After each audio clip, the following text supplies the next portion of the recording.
स्वामी जी आपके साथ साथ सूर्य नमस्कार बहुत ही सुंदर है। शुरुआत तो हम सभी ने कर ही दी है। लोहड़ी का ये त्योहार है और यहाँ स्टूडियो में भी अलाव वाली गर्मी जो है हमने पैदा करने की कोशिश की है। इस त्योहार में अलाव की गर्मी गुड़ तिल केसर से शरीर को गर्म रखा जाता है, लेकिन मेडिकल डेटा ये कहता है स्वामी जी कि सर्दियों में हार्ट अटैक का खतरा 20 से 40% तक बढ़ जाता है।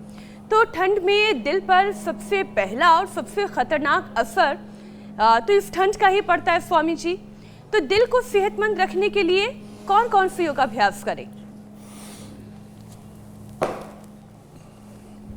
एक तो ताड़ासन, जैसे मैंने कहा सुबह उठ करके जो योग यजन हवन कर लेंगे उनको ठंड भी नहीं लगेगी और हार्ट अटैक का खतरा तो कतई नहीं रहेगा। तो योग यजन हवन, और यहाँ आज जहाँ हम कर रहे हैं देखो इधर सुंदर सुंदर प्रतिमाएं हैं, इधर आ बैठे पीछे। वाह बहुत खूबसूरत। उधर जा बैठे, वो उधर है, लंबे लंबे श्वासों के साथ।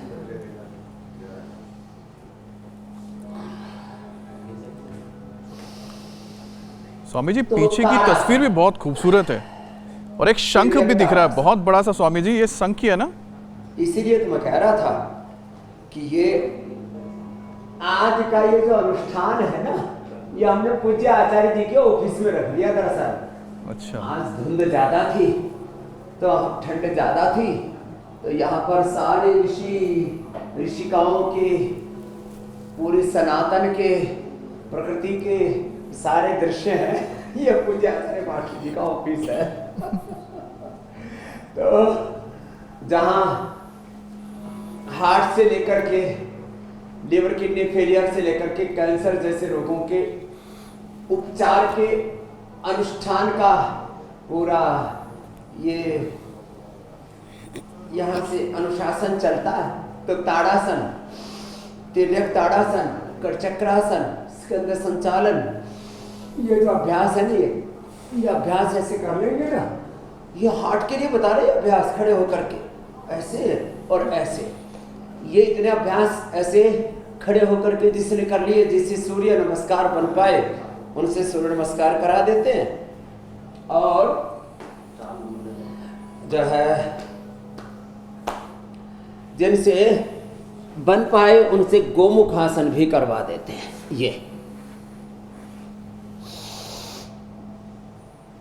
ये हार्ट के लिए इतना कर लिया। सुबह सुबह जिसने गोधन अर्क पी लिया, गोधन अर्क पूरे अंदर के ब्रेन स्ट्रोक से, हार्ट अटैक से, सारे इन्फ्लेमेशन से, सारे टॉक्सिन्स ऑक्सीडेंट से तुरंत एक क्षण में हमें उभार देता है। एक सप्ताह भी कोई गोधन अर्क पी ले, कभी ब्रेन स्ट्रोक, हार्ट अटैक उसको होगा ही नहीं। सप्ताह भर एक बार पी ले, सारा अब तक का हिसाब किताब बराबर, सप्ताह में एक बार पी ले।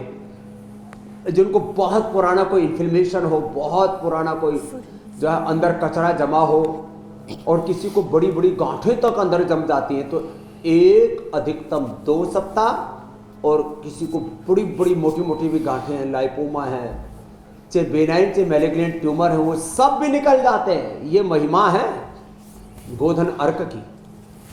गोधन अर्क, अर्जुन की छाल, दालचीनी। कभी ब्रेन स्ट्रोक, हार्ट अटैक हो ही नहीं सकता। फिर सप्ताह में एक बार भी जिसने गोधन अर्क पी लिया, लो सप्ताह में एक बार का तो नियम ले लो कम से कम। इसलिए आज हमने यहाँ गोधन अर्क भी रखा हुआ है। गोधन अर्क, और हम तो तेज गर्म पानी में गोधन अर्क डाल करके फिर थोड़ा सा हनी डलवा देते हैं, पीने में भी ये सुविधाजनक रहता है। तो जो गोधन अर्क और हनी ऐसे जो पी लेंगे, और अर्जुन की छाल, दालचीनी हमने सारे देशवासियों को उपलब्ध करा दी। ये अर्जुन की छाल भी और ये दालचीनी भी अर्जुनारिष्ट भी पिला दिया, वो एक अलग बात है। तो कभी हार्ट अटैक आ ही नहीं सकता। अभी तक जिनको कितनी भी कोई जेनेटिक हार्ट की प्रॉब्लम हो, अलग अलग पोल्यूशन, रेडिएशन के कारण से, स्ट्रेस के कारण से, लेस फिजिकल एक्टिविटी के कारण से, लेस ऑक्सीजन सप्लाई के कारण से, किसी भी कारण से, कोई वैक्सीनेशन के कारण से, अलग अलग दवाइयाँ खाई, कुछ खाने पीने की गलतियां की, उन सब के कारण से किसी कारण से भी किसी को भी ये प्रॉब्लम होने की संभावना थी, तो आज वो हट जाएगी। 1 से 2 सप्ताह गोधन अर्घ्य पिला देंगे। फिर सप्ताह में एक बार अर्जुन की छाल दालचीनी का काढ़ा पी लेना, सप्ताह में एक बार भी गोधन अर्घ्य तेज गर्म पानी में डाल करके, तो अच्छा, उसका स्वामी अमोनिया जी। उठ जाता, पीने में भी स्वादिष्ट हो जाता। थोड़ा हनी डाल देना, थोड़ा केसर डाल देना, थोड़ा सिला तुलसी डाल देना, स्वादिष्ट बन जाता है, पीने में बकबका भी नहीं लगता। ये और स्वामी जी जो आप तो अर्जुन की ब्रेन छाल स्ट्रोक, का हार्ट अटैक काढ़ा से कहते हैं तो पीने के लिए, 100% ये भारत मुक्त रहेगा। खाली पेट मैं बस ये पूछ रही थी स्वामी जी जी, मेरी। अगला विषय आपके सामने रखूं कि ये जो अर्जुन की छाल वाला काढ़ा पीने के लिए कहते हैं, क्या इसे खाली पेट पीना है या खाना खाने के बाद पिया जा सकता है? और दूसरा, दिन में कितनी दफा लें? क्या रोज लेने से कोई साइड इफेक्ट भी है? खाली पेट भी पी सकते हैं, कोई साइड इफेक्ट रोज लेने से नहीं। और जी। इसको खाली पेट पी सकते हैं, खाने के बाद भी पी सकते हैं, 1 से नहीं 2 समय भी पी सकते हैं।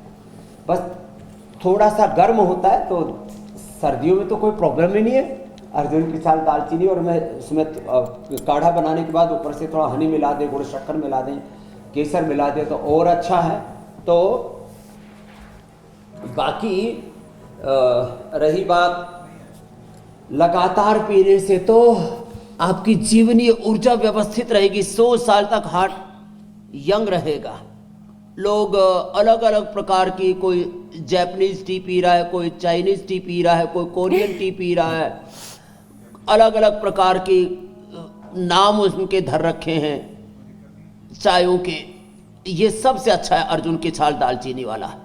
इसमें अभी सर्दियाँ हैं तो थोड़ा हल्दी, अदरक, तुलसी, लौंग, इलायची, काली मिर्च, सच में जबरदस्त है। इसमें थोड़ा सा फिर सब चाय बनने के बाद छान करके थोड़ी केसर, थोड़ा हनी, गुड़ या शक्कर डाल दें और उसको पी लें तो सर्दी कतई नहीं लगेगी, गारंटेड।